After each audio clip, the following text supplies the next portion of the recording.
안녕하세요. 오늘의 뉴스레터에 오신 걸 환영합니다. 우크라이나 사태로 여전히 뒤숭숭한 루마니아에서 K9의 넘사벽 독주 체제를 구축하고 있습니다. 독일과 터키의 방해 공작에도 불구하고 얼마 전 루마니아에서 진행된 도입 평가에서 K9의 독보적인 1위를 차지하며 대체 불가 존재감을 과시한 건데요. 심지어 루마니아를 비롯한 유럽 국가들은 벌써부터 K9의 단계적 개량에 엄청난 관심을 보이며 올해 본격적으로 신형 포탄이 양산될 거라고 연신 가슴을 두근거리고 있다고 합니다. 이렇듯 공격력이 대폭 향상된 K9의 새로운 등장 소식이 전환점이 되고 있다는데 이에 대해 자세히 알아보겠습니다. 앞서 4일 사우디 수도 리야드에서 열린 국제방산 전시회 WDS에 참가한 국내 방산 기업들은 최첨단 방산 제품을 뽐내며 전시회 부스를 가득 채웠는데요. 사우디에 수출한 다연장 로켓 천무를 비롯해 휴대용 지대공 유도무기 신궁, 보병용 중거리 유도무기 현궁, 대포병 탐지 레이더의 한국형 GPS 유도폭탄 KGB 등 지상 장비가 총출동했습니다. 이뿐 아니라 다목적 무인 차량과 디펜스 드론, 수출형 K-30톤급 차륜형 장갑차와 같은 주요 제품 라인업을 WDS에 대거 등장시켜 기대감을 증폭시켰습니다. 특히나 완성차 기업인 기아도 개최지인 리야드에서 1m 깊이의 하천을 통과할 수 있는 중형 표준 차량을 공개하며 보는 이들의 시선을 단번에 사로잡았습니다. 이렇듯 전 세계 방산 고객들에게 우리 방산 기술력을 마음껏 뽐내는 등 한국산 무기에 대한 대접이 달라졌음을 한몸에 느낄 수 있었던 시간이었는데요.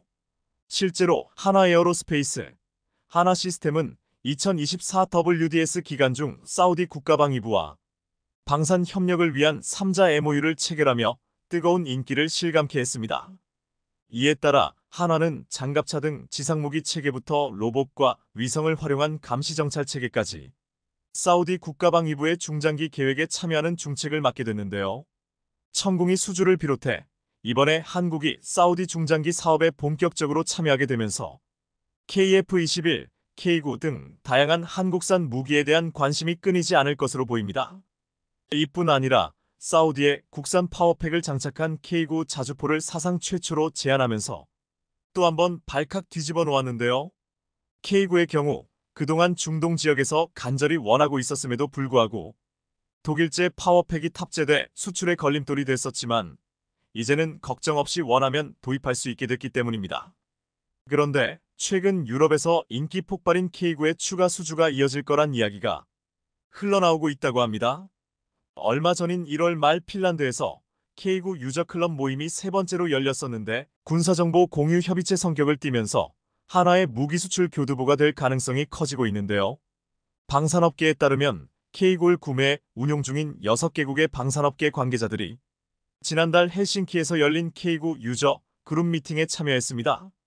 이 자리에는 한국을 비롯해 핀란드, 노르웨이, 에스토니아, 폴란드, 호주에서 50명의 대표단이 참석했고 특이하게 미국도 옵서버 자격으로 참여해 높은 관심을 드러냈습니다. K9 유저 클럽은 각국에서 도입한 K9의 운영 성능을 공유하고 실전 경험을 논의하는 장으로 부품 지원 등 하나의 맞춤형 서포트가 이뤄질 수 있도록 하는 든든한 지원군 역할을 하고 있습니다. 특히나 이 자리에서 한화는 새로 개발 중인 차기 자주포 모델을 소개하면서 K9 유저들의 눈을 번쩍 뜨이게 만들었는데요. K9의 차기 개량형 모델인 K9A2와 K9A3의 향후 10년간 단계적 개발 로드맵을 발표하면서 K9의 성능을 빠르게 끌어올린다는 계획을 밝혔기 때문입니다. 방산업계에 따르면 현재 각국에 수출된 모델은 기본형 K9과 초기 개량형 K9A1 두 종류입니다.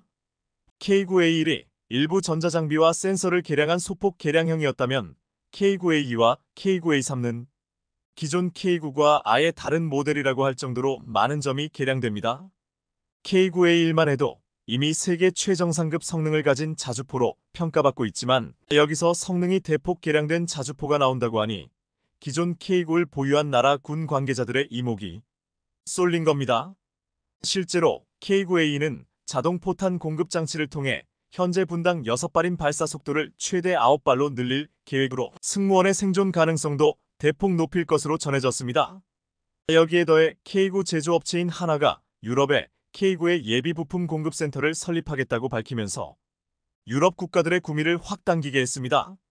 이렇듯 K9 유저 클럽이 계속해서 개최되면서 K9 운용국뿐만 아니라 도입에 관심을 갖고 있는 국가들도 옵저버 자격으로 참여하며 열기를 더하고 있는데요. 실제로 루마니아의 경우 아직 K9 도입 계약도 안 했는데 유저 클럽에 참가하면서 정회원이 될 채비를 갖추고 있는 중입니다. 루마니아는 올해 안에 K9 도입을 마무리하면서 10번째 K9 유저 클럽 회원이 될 것으로 보이는데요. 실제로 유럽의 방산 매체들은 루마니아 국방부가 하나의 K9 자주포 구매를 결정했다고 일제히 보도하고 있는 상황입니다. 현재까지 동유럽 국가인 루마니아 육군엔 자주포가 없었지만 사실 루마니아는 견인포 중심의 구식 무기 체계를 바꾸기 위해 K9에 지대한 관심을 보여왔었습니다. 나토가 러시아의 군사적 위협에 대비해 재무장을 추진하고 있는 가운데 인접국인 폴란드가 K9과 K, 천무 등 수십조 원 규모의 무기를 운용하면서 한국산 무기의 우수성을 직접 목격했기 때문입니다. 특히나 나토 회원국들이 유사시 무기와 탄약을 서로 지원하기 위해 표준화와 호환성을 중시하고 있다는 점도 크게 작용한 것으로 보입니다. 유럽에서의 K9의 높은 점유율은 K9 구매국들이 매년 한 곳에 모여 정보를 공유하는 유저클럽 개최를 가능하게 했는데 루마니아 역시 이 유저클럽에 가입하기 위해 K9 구매를 최종 결정했다는 이야기까지 나옵니다. 한국의 적극적인 자주포 후속 지원 시스템 덕분에 K9의 인기가 폭발하고 있는 것으로 보입니다. 실제로 루마니아 사업에는 K9과 함께 독일 PGH-2000과 티르키의 T155FIRTINA 등 네로라하는 자주포들이 1차 입찰을 통과했지만 루마니아는 초지일관 K9로 직진했는데요. 이미 현지에선 K9이 최종 낙찰돼 서명만 남겨둔 상태라는 소식이 전해지고 있는 가운데 지난달 11일 루마니아 신형 곡사포 시스템 사업의 접수가 마감되면서 뚜껑이 열렸습니다. 현지 군사 전문 매체는 제안서 접수 마감 소식을 전하며 K9이 폴 포지션을 차지했다고 연일 보도했는데요. 폴 포지션은 예선에서 1위를 기록한 드라이버에게 주어지는 본선 레이스 가장 앞 출발점을 말하는데 별다른 이변이 없는 한 폴 포지션을 차지한 드라이버의 우승 확률이 높다는 의미입니다. 이제 막 제안서 접수가 끝난 상황에서 K9이 독일, 터키의 경쟁 모델들을 제치고 가장 유리한 고지에서 레이스를 시작했다는 평가가 나오는 이유입니다. 사실 루마니아 신형 자주포 사업에 가장 먼저 참여 의사를 밝힌 주자는 독일 라인메탈의 PGH-2000이지만 가격과 납기 측면에서 심각한 문제를 갖고 있으며 독일의 까다로운 유지 조건도 걸림돌로 꼽힙니다. 반면에 티르키예가 내놓은 T155는 선정 가능성이 낮은 들러리라는 분석이 나오는데 특히나 성능과 신뢰성에서 부적합하다는 평가입니다. 이렇듯 각종 리스크를 잔뜩 아는 경쟁 모델들과 달리 K9의 재원과 판매 조건을 보면 그야말로 탄탄합니다. 실제로 K9은 화포 탄약 후속 군수 지원 패키지 가격이 대당 80억 원 정도로 현재 배치된 HE-RAP탄 기준으로 55km 사거리를 발휘할 수 있고 분당 8발에 최대 발사 속도를 지녀 화력도 우수합니다. 경쟁 모델 가운데 가장 가벼운 47T 전투 중량의 1000마력의 엔진, 유일한 유기압 현수 장치를 갖추고 있는 데다 루마니아 지형 적합성이 가장 뛰어납니다. 이렇듯 K9은 루마니아에게 최적의 선택지로 보이며 이미 폴 포지션을 점한 한화는 하루 납기 지연이 발생할 때마다 하루 100만 달러를 내겠다는 파격적인 부가 조건을 제시해 경쟁 업체들의 넋을 나가게 했는데요. 이는 납기 지연이 일상인 PGH-2000이나 기술적으로 완성되지 못한 T155는 제한 자체가 불가능한 조건으로 따라서 10억 달러 규모의 루마니아 사업은 무난하게 K9의 승리로 마무리될 것으로 보입니다. 폴란드에 이어 루마니아까지 K9를 채택하면 나토 최전선이 모두 K9로 도배되는 겁니다. 이렇게 인기가 많은 K9, 최근 한국에서도 좋은 소식이 연이어 들려오고 있는데요. 앞서 K9 유저클럽에서 밝힌 것처럼 단계적 개량이 이뤄지는 등 올해 안에 우리 군에 도입돼 마침내 대한민국이 괴물 자주포를 얻게 될 거라는 벅찬 소식입니다. 현재 K9는 또 다른 변화를 준비하고 있는데 더 강력한 위력을 지닌 포탄과 첨단 기술을 추가해 수십 년 동안 세계 최고의 지위를 유지할 심산으로 보입니다. 방사청에 따르면 앞서 2014년 K9에서 쓰는 고폭탄의 사거리를 늘리는 신형 포탄을 만드는 것으로 개발이 결정됐는데 비로소 올해 계약을 체결하고 본격적인 양산에 돌입합니다. 보통 사거리 연장탄은 자주포의 사양을 바꾸지 않고도 포격 범위를 넓힐 수 있는데 K9은 K307 항력 감소 고폭탄을 통해 최대 사거리를 41km까지 늘렸습니다. 하지만 신형 사거리 연장탄은 이보다 더 먼 곳까지 K901 타격할 수 있도록 해준다고 하는데요. 예를 들어 포탄을 쏘면 항력 감소 추진제가 먼저 연소하면서 포탄의 항력을 줄이고 12초 후엔 로켓 보조 추진제가 연소해 포탄의 비행 속도를 높여 사거리를 늘리는 식입니다.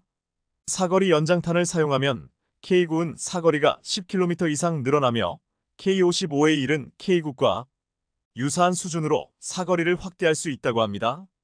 이렇듯 사거리가 늘어나기에 K9의 포격 범위 또한 넓어질 수 있어 K9 수출을 더욱 촉진하는 효과도 기대할 수 있게 될 전망입니다. 실제로 신형 사거리 연장탄을 K9과 함께 제안하면 잠재적 수출 고객을 발굴하는 건 물론 기존 K9 구매국에도 사거리 연장탄을 판매하면서 새로운 부가가치를 창출할 수 있습니다. 이처럼 K9은 포탄을 새롭게 개발하는 것과 더불어 미래전에 맞게 혁신하는 작업도 착착 진행되고 있는데요. 우선 K9A 블라크 1은 타격 능력 향상, 포탑 자동화를 통한 운용 인원 감소에 초점을 맞춰 개량을 진행 중인데 발사 속도가 분당 6발에서 8발 이상으로 빨라질 것으로 보입니다. 또한 포탑에는 탄약 자동장 전장치를 설치해 발사 준비를 신속하게 할 수 있으며 자동화 기술이 적용돼 승무원은 3명으로 감소합니다. 아울러 2030년대 등장할 K9A 블라크인은 K9 계열의 최종 개량형으로 초장사정 초정밀 성능을 지닐 괴물 자주포에 가까운 무기가 될 것으로 보입니다. 게다가 우리 군의 무기체계 성능 개선 또한 빨라질 예정이라고 하는데요. 최근 방사청과 국방신속획득기술연구원이 현존 전력성 능극대화 사업 협약을 체결하면서 군의 개선 필요사항을 적기 반영할 수 있게 됐기 때문입니다. 전 세계 60% 이상을 차지하는 자주포 시장의 최강자인 K9이 더 많은 국가에 확산될 수 있는 도약의 해가 되길 바라겠습니다. 글로벌 자주포 시장에서 고공행진을 하고 있는 K9 자주포의 기세가 매섭습니다. 뛰어난 기동성과 화력으로 무장한 K9 자주포는 이미 전 세계적으로 지상군의 전력상 우위를 보장하는 강력한 무기로 평가받고 있는데요. 심지어 자주포 종주국인 영국을 뛰어넘으며 역수출되고 있다는데 K9의 최근 소식에 대해 자세히 알아보겠습니다. 이집트의 K9 자주포 사업이 순항 중인 것으로 보입니다. 이집트가 구매하기로 했던 하나에어로스페이스의 K9 자주포가 이집트 군 배치 후 처음으로 현지에서 그 모습을 드러낸 건데요. 지난해 K9의 이집트 수출 확정 후 한동안 소식이 없었기에 이번 소식은 K9 사업이 물밑에서 차근차근 잘 진행되고 있었던 사실을 확인시켜줬습니다. 방산업계에 따르면 최근 이집트 군은 압델 파타 LCC 이집트 대통령이 제4기갑 사단을 시찰하는 동안 처음으로 155K9 자주포와 관련 K10 탄약 차량이 공개됐습니다. 앞서 업계에서는 K9 이집트 수출 계약 발효가 늦어지고 있다며 선수금도 받지 못했다는 이야기가 나돌기도 했지만 이번에 이집트 국가 행사에서 K90이 등장하며 이런 우려를 불식시킨 것으로 보입니다. 앞서 작년 2월 하나에어로스페이스는 이집트에 2조 원 규모의 K9 수출에 성공했는데 이집트는 K9 자주포 200문가량을 한국수출입은행 돈을 대여해 구매하는 조건이었습니다. 또한 하나에어로스페이스는 이집트와 K9 자주포를 공동 생산하기로 했는데 공동 제작은 이집트 현지에서 이뤄질 것이라고 했었습니다. 하지만 지난 9월 중으로 예정됐던 이집트와 K9 수출 계약 발효가 늦어지는 등 2조 원대 계약이 물발되는 것 아니냐는 우려의 목소리가 잠시 나오기도 했는데요. 일반적으로 계약이 발효되기 위해선 국가의 기술 수출 승인과 계약 이행 보증이 선행돼야 하는데 수출 승인이 지연됐기 때문입니다. 그런데 사실 방산업계에선 K9 이집트 수출의 본 계약 발효가 늦어진 원인으로 기술 수출 승인이 늦어지는 걸 이유로 꼽았었습니다. 그것도 그럴 것이 K9의 이집트 수출 계약 당시엔 기술 수출협의회를 열어 기술 이전 범위를 승인받는 절차를 생략했기 때문인데 본 계약을 체결하고 나서야 기술 이전이 가능한지 검토하게 된 겁니다. 하지만 이번에 이집트 군 행사에서 K9 에이리지와이로 지라벨이 붙은 자주포가 주인공으로 등장하는 등 외부에 공개되면서 다시 한번 K9이 전 세계 방산 지시장에서 최강자의 면모를 드러냈습니다. 퍼레이드에서는 미국산 중거리 지대공 미사일, 호크와 단거리 방공 미사일인 토르에미, 포병 시스템 쉴카 등도 대거 등장했는데 K901 그 중심에 있음을 상기시켜줬습니다. 사실 이집트가 K9를 구매한 여러 이유 중 하나로 저렴한 가격도 있지만 이것 말고도 자주포 성능과 정비의 신뢰도가 다른 나라 무기보다 절대적으로 우수하기 때문입니다. 실제로 K9는 이집트 현지 시험에서 1km 떨어진 곳에 있는 전차 크기의 작은 표적을 맞추며 성능을 입증하며 이집트 군 관계자들의 마음을 빼앗았습니다.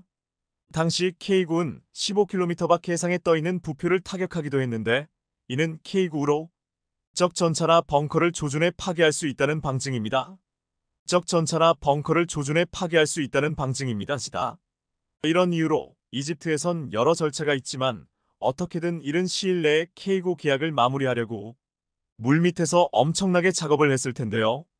특히나 이스라엘과 하마스 전쟁으로 인해 중동 정세가 위태로운 가운데 이집트 또한 안보 위기를 겪고 있는 등 이로 인해 최근 K9를 최초로 실전 배치했다는 소식이 전해졌습니다. 앞서 1일 이스라엘과 이집트, 하마스가 가자 지구에 있던 외국 국적자와 중상자를 라파 국경 검문소를 통해 이집트로 대피시키기로 하면서 그 뒤 하루 500명의 사람들이 이집트로 대피하며 불안한 상황이 계속되고 있습니다. 123일원 가운데 최근 공개된 이스라엘 정보국 문건 중 가자지구 난민 230만 명을 이집트 시나이 반도로 몰아내기 위한 시나리오가 존재했다는 사실이 드러나면서 이집트를 화나게 만들었는데요. 해당 이야기를 전해들은 이집트 군은 곧바로 가자지구로 향하는 라파 국경 인근에 탱크와 장갑차 수십 대를 급파하며 대응에 나섰습니다. 군 소식통에 따르면 이번에 K9 자주포 또한 이집트 국경 후방에 실전 배치됐을 것으로 알려졌습니다. 특히나 최근엔 이집트 국경 도시가 확인되지 않은 미사일에 폭격당하며 이로 인해 민간인 부상자까지 발생하는 등 전쟁의 피해가 이집트에 고스란히 번지고 있는 상황입니다. 이런 불안한 정세 속에서 이집트는 역대 최대 규모로 계약한 K9에 더욱더 의지할 수밖에 없는데 실제로 K901 기술 이전을 통한 이집트 현지 생산 방식으로 조달될 것으로 보이면서 사업의 착수 시점만 손꼽아 기다리고 있는 상황입니다. 실제로 이집트 현지 방송에서 이번 이집트 군사 퍼레이드 속 등장한 K9의 모습을 강조하면서 불안에 떠는 이집트 국민들의 분위기를 잠재우려는 듯 했습니다. 그것도 그럴 것이 자주포는 지상군의 전력상 우위를 보장하는 가장 강력한 무기로 꼽히는데 K9 자주포 일무는 일반 곡사포보다 3배 이상 강력한 화력을 내뿜을 수 있어 기대감이 상당합니다. 그런데 최근 과거 영국에서 도입한 K9 유기압 현수장치 부품을 한국이 역수출하게 됐다는 엄청난 소식이 전해졌는데요. 유기압 현수장치 종주국으로 알려진 영국의 한국이 관련 기술 개발을 통해 수출을 추진하는 것으로 확인되면서 전 세계 방산업계의 시선이 쏠리고 있습니다. 방산업계에 따르면 얼마 전 방사청은 내부 문건을 통해 자주포형 현수장치 핵심 기술과 부품을 영국에 수출하기 위한 기술 이전 승인 검토 결과 내용을 공개했습니다. 그런데 사실 이는 엄청난 일로 자주포 강국인 영국으로부터 들여온 기술을 이제는 한국이 더 발전시키고 개량해 종주국을 넘어서는 기술 수준을 보유하고 있다는 뜻이기 때문입니다. 지난 1987년 우리 군이 신형자주포 사업을 구상할 때쯤 당시 영국이 개발 AS-90 자주포가 유기압 현수장치를 적용했었습니다. 당시 우리 군은 AS-92 유기압 현수장치를 적용하면서 스페이드 고정 없이 360도 전 방향으로 사격이 가능하다는 것과 승차감도 좋아졌다는 사실을 알게 됐습니다. 사격이 가능하다는 것과 승차감도 좋아졌다는 사실을 알게 됐습니다. 따라서 우리 자주포에도 이를 적용하면 승차감이 좋아 지속적으로 전투 임무를 수행할 수 있을 뿐 아니라 기동 중에도 사격 명령을 받으면 1분 이내에 초탄 발사가 가능할 거라고 판단했습니다. 당시 국내 방산기술 수준이 부족해 영국에서 AS-90 자주포에 적용하고 있는 에어로그사 제품을 도입해 국산화하는 쪽으로 목표를 잡았던 겁니다. 이후 국내 연구진은 엄청난 열정과 각고의 노력 끝에 K9의 현수장치를 국산화하는 데 성공하는 등 심지어 당시 수입된 영국의 것보다 뛰어난 성능을 보유하게 됐습니다. 자주포의 기동성을 개량하기 위해 K9 유기압 현수장치를 도입하기로 한 겁니다. 보통 현수장치는 기본적으로 차량의 바퀴에 붙여 운행 중에 발생하는 충격을 완충하는 것으로 군용 차량의 경우 험지에서 좀 더 원활하게 기동하기 위한 목적으로 다는 경우가 많은데요. 앞서 말씀드렸던 것처럼 군용 차량의 유기압 현수 장치는 기본적으로 전투 피로도를 확 줄일 수 있는 수준 높은 승차감, 무릎 꿇기 기능을 구현하기 위한 것입니다. 그런데 과거 우리가 영국으로부터 들여왔던 AS-90 자주포의 유기압 현수 장치를 K9에 적용하려고 하자 막상 반동을 잡아내지 못하는 큰 문제점이 발견됐었습니다. 그래서 당시 한국의 기술진들은 반동 제어와 같은 문제점을 개선하기 위해 연구에 들어갔고, 우리나라가 개발한 K9 유기압 현수 장치가 영국산 AS-90 유기압 현수 장치보다 월등히 뛰어나 주목을 받게 된 겁니다. 여기에 더해 얼마 전 열린 아덱스 2023에서 K9용 신형 사거리 연장탄이 공개되자 중국과 국경지대에서 치열한 신경전을 벌이고 있는 인도에서 화들짝 놀라며 이에 엄청난 관심을 표명하고 있는 중인데요. 실제로 지난달 21일 인도 언론 유라시안 타임즈는 중국 국경 인근에 배치된 K9를 위한 신형 사거리 연장탄을 개발하다라는 제목의 기사를 보도했습니다. 해당 기사에서 유라시안 타임즈는 아덱스 2023에서 공개된 K9용 신형 사거리 연장탄을 설명하며 자신들이 운용하고 있는 K9 바즈라의 신형 사거리 연장탄이 도입된다면 중국의 군사 위협을 막는데 엄청난 도움이 될 거라고 기대감을 드러냈습니다. 실제로 앞서 우리 방산업체 풍산은 K9용 155 사거리 연장탄 개발에 성공했다고 밝히며 이를 아덱스 2023에서 공개했었습니다. 풍산에 따르면 현재 우리 군이 1300여 대 운용 중인 것으로 알려진 K9에 신형 155 사거리 연장탄을 사용하면 사거리는 기존 155 포병탄의 40km에서 60km로 무려 50%나 늘어나게 되는데요. 사거리 연장탄은 기존 자주포의 사양 변경 없이 탄약 자체 성능을 향상시켜 사거리를 대폭 늘린 것으로 저항력을 줄이는 기술과 로켓 추진기를 추가로 탑재하는 두 방식을 모두 적용한 것으로 알려졌습니다. 따라서 포병 사거리 증대를 통해 보다 멀리 떨어져 있는 적지 핵심 지역도 실시간 타격할 수 있게 되는 등 폭넓은 작전 운용이 가능할 것으로 보입니다. 이런 이유로 최근 인도에서도 K9용 신형 사거리 연장탄에 유독 큰 관심을, 여기에 더해 인도군이 K-21 경전차와 더불어 레드백 장갑차까지 공동 생산하는 걸 원하고 있는 것으로 전해지면서 조만간 구체적인 러브콜이 있을 것으로 보이는데요. 이를 감당하기 위해 한화에어로스페이스가 공장 증설까지 추진 중이라는 소식까지 전해지며 분위기를 한껏 달아오르게 하고 있습니다. 현재 인도는 라다크 등 국경 지역에서 활동하는 중국의 15식 경전차에 대응하기 위해 2조 원대 사업을 추진하고 있는 중으로 전력 투입이 시급한 상황입니다. 원래는 저렴한 러시아제 경전차를 도입하려고 했으나 우크라이나 전쟁이 터지면서 무산됐고 가성비와 성능이 좋은 한국의 K-21 쪽으로 눈을 돌린 상태입니다. 그런데 최근 한화가 생산 라인을 확대하는 과정에서 인도에서 K-21과 더불어 레드백까지 함께 도입하려는 사실이 알려지면서 조만간 본격적인 협상 내용이 공개될 것으로 기대되고 있는데요. 한국방산의 대표 선수인 K9 자주포를 비롯해 K-21 레드백까지 이제 전 세계 방산 시장에서 완전한 지상군의 수호자로 자리 잡은 것 같습니다. 폴란드 무기 수출은 나토의 집단 안보를 추구하는 과정에서 생긴 공백을 메우는 역할을 한다. K9 자주포 18문이 도착했다. 내년에 수십 대가 추가 인도될 것이다. 폴란드 군비청. 최근 한국 무기가 유럽에 도착하자 굉장히 환호하는 분위기가 나오면서 한국산 무기에 대한 관심이 급증하고 있습니다. 지난 17일 K9 자주포를 실은 선박이 폴란드 그디니아항에 입항했습니다. 폴란드 군비청은 소셜미디어 SNSXX를 통해 한국에서 주문한 K9A1 썬더 자주포 18문을 실은 선박이 그디니아항에 입항했다며 폴란드는 총 66문의 K9 자주포를 보유하게 됐다고 밝혔습니다. 이번에 전달된 K9 자주포는 도색이 안 되어 있었는데 그 전에 납품한 것은 한국군에게 납품할 것을 먼저 준 것이었기에 도색이 되어 있었지만 이번 모델은 완전히 폴란드용 모델이라고 했습니다. 폴란드 육군은 지금 도착한 새로운 K9 자주포는 폴란드 포병을 강화할 것이라고 했습니다. 또한 18일 에스토니아 국방부는 한국산 K9 자주포 6문을 인도받았다고 밝혔습니다.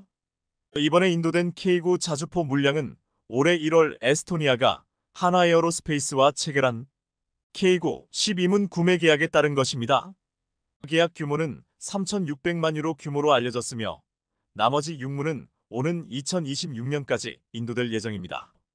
에스토니아는 러시아 우크라이나 전쟁 이후 안보 위협을 느끼고 대대적으로 국방력 증강에 나서고 있습니다.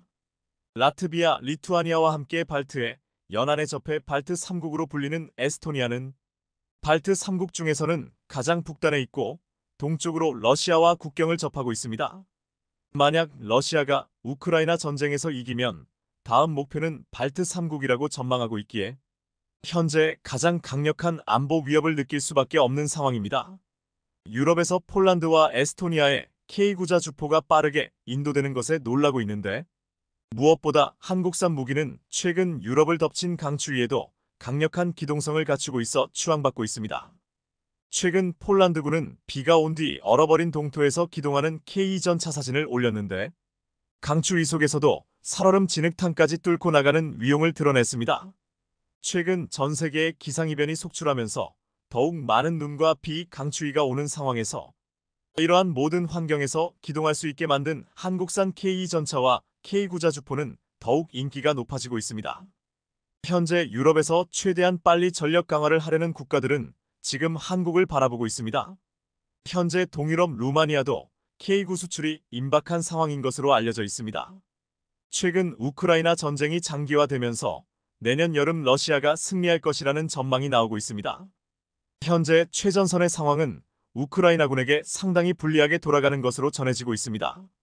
지난 22일 젤렌스키 대통령은 혹독한 추위 속에 동부전선에서 러시아의 공격을 방어하기가 어려워졌다고 실토했는데 우크라이나군은 최근 미국과 EU의 추가 지원에 제동이 걸리자 러시아군이 7발 정도 쓸 때 한 발을 사용할 정도로 탄약을 최대한 아끼고 있는 것으로 알려졌습니다. 미국 약 79조 원, EU 약 71조 원대 추가 지원안을 마련했지만 내부 반대에 제동이 걸린 상태입니다. 이와 관련해 의명의 미 국방부 고위 관계자는 서방의 지원이 중단되면 최악의 경우 내년 여름쯤 우크라이나가 패배할 수 있다고 말했다고 CNNY 보도했습니다. 그렇게 되면 러시아는 유럽으로 확장해 나올 것이 분명하다며 이에 지금 유럽에서는 초비상이 걸렸습니다. 유럽에서 가장 많은 국방비를 쓰는 영국이 동원할 수 있는 전차는 150여 대, 장사정포는 10여 문에 불과합니다. 영국군은 지난해 박물관에 보관된 다연장 로켓포를 개조해 우크라이나에 지원하는 방안까지 검토할 정도였습니다. 또한 유럽에서 두 번째로 국방비를 많이 쓰는 프랑스가 보유한 155 구경 이상의 중포는 90문도 안 되고 현재 독일군이 보유한 탄약은 이틀치 전투에 쓸 정도입니다. 미국 월스트리트 저널 WOJ 11일 현지 시간 냉전 종식 이후 국방 예산 삭감과 방위산업 약화로 유럽의 무기고가 비어있지만 회복이 쉽지 않아 위기의식이 커지고 있다고 경고했습니다. 지난 16일 유럽연합 이후 핵심 회원국인 독일 국방장관이 미국의 안보 중심이 아시아로 이동하고 있다며 유럽 각국이 재무장에 나설 때라고 촉구했습니다. 보리스 피스토리우스 독일 국방장관은 2020년대가 끝나기 전 유럽의 새로운 군사적 위협이 도래할 수 있다고 경고하고 우리 유럽인은 우리 대륙의 안보를 보장하기 위해 더 많은 노력을 기울여야만 한다고 말했습니다. 그는 작년 2월 24일 우크라이나를 침공한 러시아가 전쟁을 수행하기 위해 무기 생산량을 크게 늘리고 있으며 최근에는 발트 3국과 조지아, 몰도바 등도 위협하고 있다며 경각심을 가져야 한다고 호소한 바 있습니다. 피스토리우스 장관은 유럽이 무기 생산을 늘리는 데는 시간이 걸릴 것이라며 군대와 산업, 사회 측면에서 생산 능력을 만회하는데 대략 5에서 8년이 들 수 있다라고 말했습니다. 이런 가운데 나토 주재 미국 대사는 지난 14일 한국의 폴란드 무기 수출은 나토의 집단 안보를 추구하는 과정에서 생긴 공백을 메우는 역할을 한다고 평가했습니다. 이 말은 사실 폴란드가 무기를 구입한 것은 개별 국가가 구입한 것이라 보기보다는 나토가 구입한 것이라고 볼 수도 있다는 의미가 담겨 있었습니다. 여기에는 폴란드 새로운 정부가 한국산 무기 계약을 포기하면 안 된다는 압박도 있다고 했습니다. 한 군사 전문가는 한국산 무기는 경쟁 모델 대비 평균 34%가 저렴하고 납기도 짧게는 2년, 길게는 10년 이상 차이 난다라고 말했습니다. 당초 폴란드 새 연립정부는 과거 한국과의 계약을 모두 파기할 것이라고 했지만 예상과 전혀 다른 성명을 내놓았는데 이것은 지금 유럽의 분위기와 무관하지 않다고 했습니다. 지난 13일 폴란드 새 연립정부의 투스크 총리는 이전 정부가 체결한 무기 도입 계약을 존중할 계획이라고 밝혔습니다. 투스크 총리는 전날 의회에서 한국정 연설에서 폴란드는 유럽연합 EU과 잘 협업해 EU 내 주도자가 될 것이라며 EU가 강해질수록 우리는 더 강력해지고 자주독립적으로 될 것이라고 말했습니다. 투스크 총리는 국방정책과 관련해서는 군비 증강을 통한 군 현대화 정책을 지속 추진할 것이라며 부패가 연루된 경우를 제외한 전 정부가 체결한 모든 무기 도입 계약을 존중한다라고 밝혔습니다. 지금 이러한 태도 변화는 나토 주재 미국 대사가 말했듯이 폴란드가 한국과 계약한 것은 한국과와 한 것 아니라 나토 전체와 한 것과 같다는 말에서 이해할 수 있었습니다. 또한 한국과의 대규모 계약은 폴란드 현지 생산을 약속했기에 폴란드의 국방력 강화와 동시에 경제까지도 챙길 수 있는 프로젝트였습니다. 정권을 잡은 상황에서 큰 이익을 볼 수 있는 계약을 쉽게 깰 수 없다는 것입니다. 또한 한국 무기는 유럽뿐만 아니라 동남아와 아프리카에서도 러브콜을 받고 있습니다. 나이지리아가 최근 한국에서 차륜형 장갑차 100대를 수입하고 말레이시아가 한국형 유도미사일을 살해하고 있습니다. 이미 한국산 장갑차는 호주에서 독일산을 제치고 선정되는 쾌거를 이룩하면서 뛰어난 성능과 강력한 기동성을 인정받았습니다. 이제 나이지리아에서도 한국산 장갑차를 도입했고 앞으로 인도네시아, 말레이시아로도 수출할 것이라고 했습니다. 또한 말레이시아는 최근 남중국해 갈등, 필리핀 무장단체 침투 등 안보 위기가 거듭되면서 새로운 무기 체계를 구축하려는 것으로 알려졌습니다. 이에 니진X-1의 2.75인치 유도로켓 비공과 중거리 함대공 미사일, 해공, 중거리 지대공 미사일 천궁2, 한국형 GPS 유도폭탄 KGB 등에 관심을 보이고 있다고 했습니다. 이 미사일들은 울창한 숲이 우거진 동남아 지역 특성상 정글 속에 숨어있는 테러 단체를 섬멸할 수 있는 초정밀 고위력 무기라고 했습니다. 최근 기상이변으로 인해 강추위와 무더위가 찾아오는 가운데 나라마다 분쟁이 커지고 위협은 나날이 늘어가고 있습니다. 한국산 무기는 산악, 설원, 정글, 사막에서 통할 수 있게 만들었고 무엇보다 다른 나라보다 최소 2년, 최대 10년 빨리 납품하는 속도를 가지고 있습니다. 이에 재무장을 해야 하는 유럽과 각종 분쟁을 대비하는 나라들은 한국을 찾고 있습니다. 이상 쓸모왕이었습니다. 러시아와 우크라이나 전쟁이 여전히 진행 중인 가운데 지난 3월 9일 전 세계는 충격스러운 발표를 접했습니다. 푸틴이 우크라이나에 킨잘 미사일을 발사했다는 것이었죠. 러시아 국방부는 이날 새벽 수도 키이우를 포함 우크라이나 전역에 총 80발이 넘는 미사일을 쏟아부었는데 그 종에는 6발의 킨잘도 포함됐다는 소식이 해외 언론을 통해 대서특필됐습니다. 사실 전쟁 종이기 때문에 어떤 무기를 사용했는지는 그렇게 놀라울 것도 없지만 킨잘은 다릅니다. 왜냐면 그간 전 세계에서 사용된 적 없는 극초음속 미사일이 러시아에 의해 실전에서 최초 2022년 최초 사용로 사용됐기 때문인데요. 지난 2018년 푸틴이 킨잘 미사일을 소개하면서 말하길 음속의 10배로 비행하면서 방공 시스템을 무력화시키는 천하무적라고 장담했는데 그 속도가 충격적입니다. 마 10, 즉 시속 12km가 넘는 속도로 날아가는 이 미사일을 막을 수 있을까요?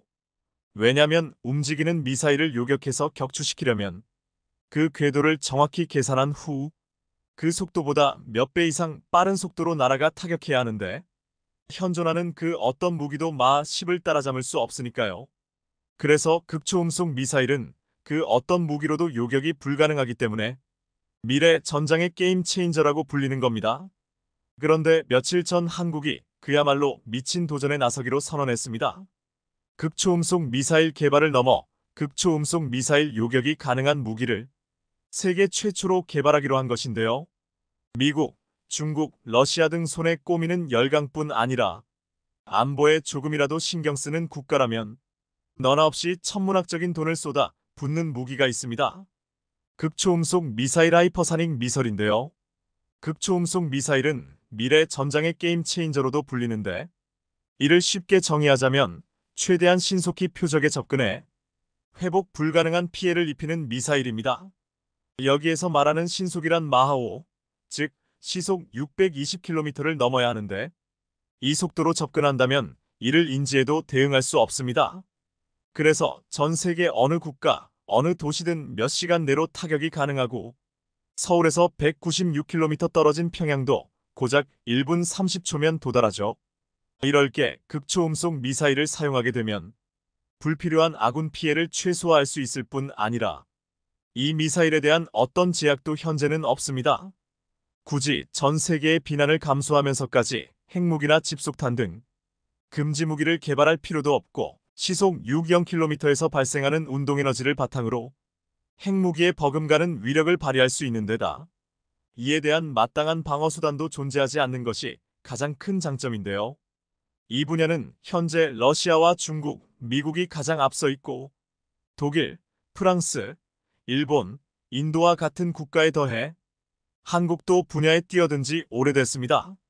러시아의 경우 2015년 2월부터 대륙간탄 도미사일 ICBM 발사체를 활용한 아방가르드를 개발을 시작했는데 2018년 3월 푸틴은 국정연설에서 아방가르드 ICBM을 공개했습니다.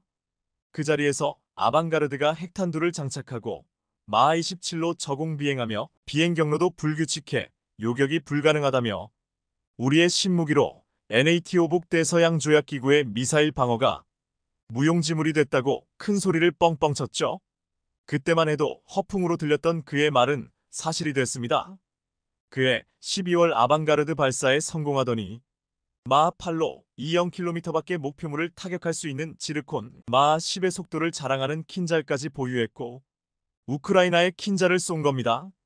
중국 역시 신속히 극초음속 무기 경쟁에 뛰어들었는데 2014년부터 시험 발사를 시작한 중국은 등평 17이라는 길이 11m, 무게 15톤의 극초음속 비행체를 간수성에서 쏘아 올렸고 2021년 7월에는 핵탄두 장착이 가능한 극초음속 미사일 싱콩이 발사에 성공하기도 했습니다.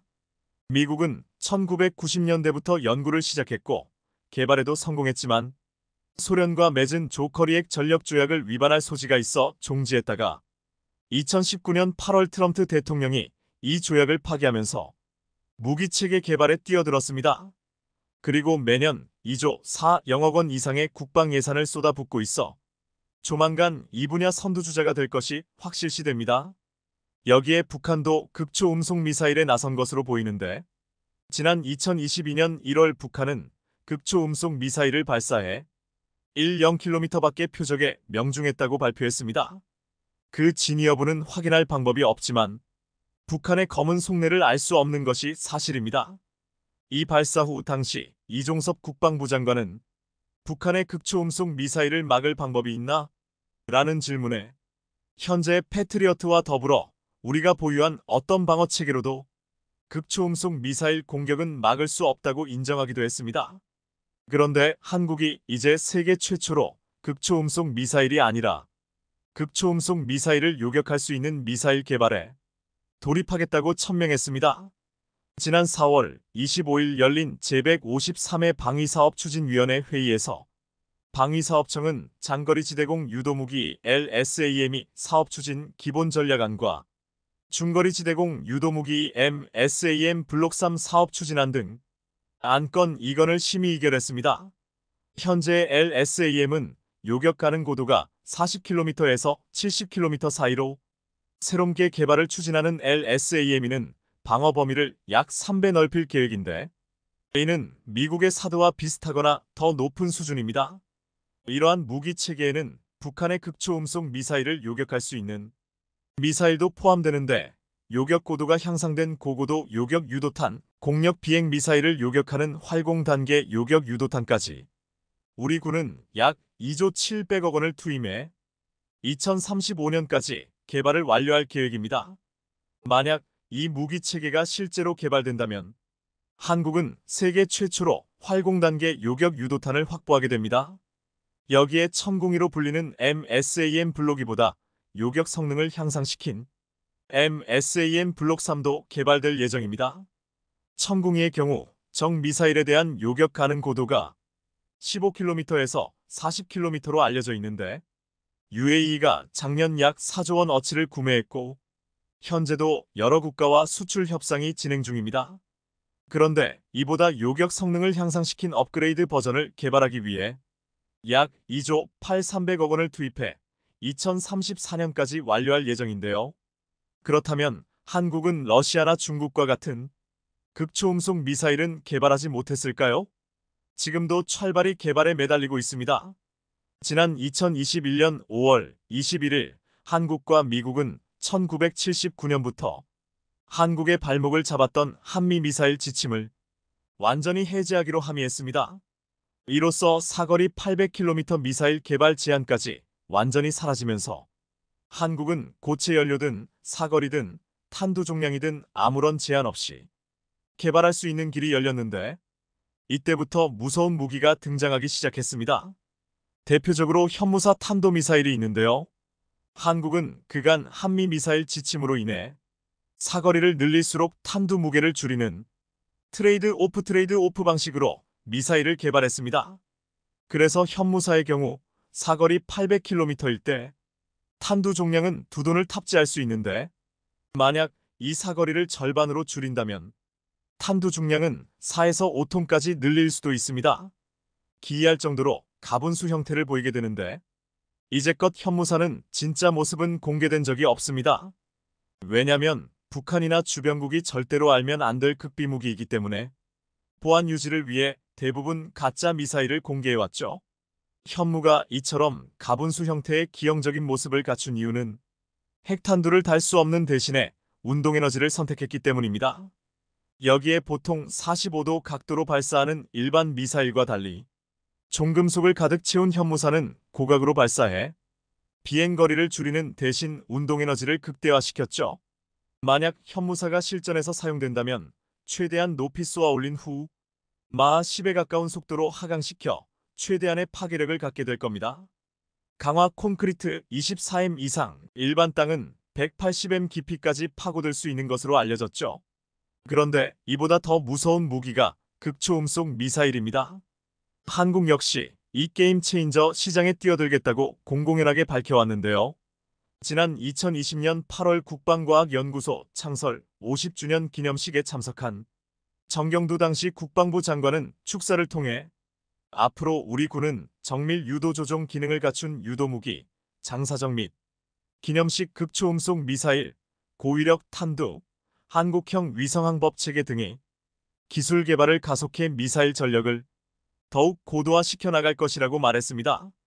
한국이 극초음속 미사일 기술을 개발하고 있다는 사실이 국방부 장관의 입을 통해 공개적으로 언급된 것인데요. 그런데 사실 한국은 상부의 명령만 내려지면 빠른 시일 내에 완성할 수 있는 핵심 기술력은 전부 보유하고 있을 것으로 생각됩니다. 이미 1979년 세계에서 7번째로 자체 미사일을 개발한 성과 덕분에 그 기술 데이터를 차근차근 축적했을 테니까요. 그런데 실제로 성공해냈습니다. 2020년 극초음속 미사일 개발 계획이 알려지고 2021년 공군이 신규 소요를 결정했는데 올 2023년 하반기에는 벌써 미사일 조립을 시작해 내년에 시험 발사가 예정됐습니다. 계획부터 시험 발사까지 3년밖에 걸리지 않은 겁니다. 국회 입법조사처에서 발표한 극초음속 무기체계 국제개발 동향과 군사안보적 함의 보고서에 따르면 한국은 2004에서 2007년까지 액체 램제트 추진기관을 개발했는데 램제트는 압축기나 터빈이 아닌 고속 비행에 의한 기압으로 공기를 압축하고 연료를 통해 추진력을 얻는 제트 엔진을 말합니다. 극초음속 비행체에 사용되는 엔진입니다. 이미 2007년에 엔진을 개발했고 올해 말부터 시험 발사 준비가 시작되는 겁니다. 그렇다면 한국은 어떤 형태의 발사를 선택했을까요? 극초음속 미사일은 보통 순항미사일과 탄도미사일로 나뉘는데 공군이 소요를 결정했다는 말에서 알 수 있듯 한국은 전투기 장착이 가능한 공대지 순항미사일을 선택했습니다. 전투기가 고속으로 비행하는 상태에서 극초음속 미사일을 쏠 경우 빠른 가동이 장점인데 하늘에서 쏘는 만큼 지대지에 비해 더 빨리 목표물 타격이 가능합니다. 실상 한국의 주적이 북한이기 때문에 서울 상공에서 투하시키면 단 1분 30초면 평양 주요 시설을 초토화시킬 수 있는 것이죠. 한반도 지도를 자세히 살펴보면 한국을 둘러싼 국가들은 그야말로 끔찍한 수준입니다. 러시아가 있고 중국이 있고 호시탐탐 한국을 노리는 일본뿐 아니라 전 세계에서 가장 큰 골칫덩어리 북한도 있습니다. 여기에 조금만 시야를 확장하면 전 세계 군사력 4위에 빛나는 인도가 있고 동아시아 패권을 장악하려는 미국은 아예 동아시아에 사는 것이 아닌가 싶을 정도로 연결되어 있습니다. 만약 이 중 한 국가라도 앙심을 품는 순간 동북아는 당장이라도 전쟁의 소용돌이에 휘말릴 것이고 돌이킬 수 없는 피해를 입게 될 겁니다. 보통 극한의 환경을 이겨낸 생명체의 강함은 온실 속 화초와는 비교할 수 없습니다. 한국은 이들에게 뒤지지 않기 위해 끊임없이 무기를 개발하고 국방비를 투입하고 무기를 수임해 세계 6위의 군사력을 가진 국가가 됐습니다. 만약 실제로 전쟁이 발발한다면 극초음속 미사일이든 극초음속 미사일, 요격 미사일이든 전면에 내세워 군사력이 약하다는 이유로 휘둘리지 않도록 강한 대한민국을 꾸준히 유지해야겠습니다.